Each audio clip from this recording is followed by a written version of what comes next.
İmam Əlinin evi Peyğəmbər məscidinə bitişik olub. Yeganə evdir ki, qapısı məscidə açılıb. Tarixdə var, səhabələrin yanında ikinci xəlifə fəqamə Əbi Bəkir ibn Quhafə və səələ ən Rasulillah sallallahu aleyhi və aleyh muşirən ilə beytə Aliyyin və Fatimə deyir, qalxır səhabənin içərisində ayağa, işarə eləyir İmam Əli ilə xanım Zəhranın evinə.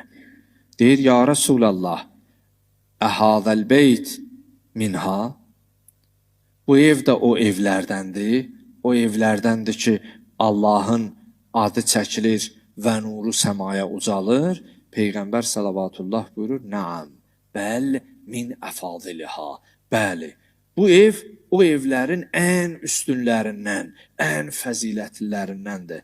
Bu bir daha o evin hörmətinin qorunub saxlanılmasını və o evə diqqət və ehtiramın, gərəyin lazım olmasının göstəricisidir.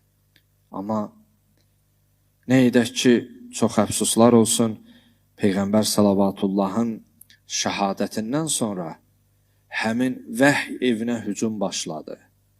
Vəhy evinin sakinlərinə hörmətsizlik edildi.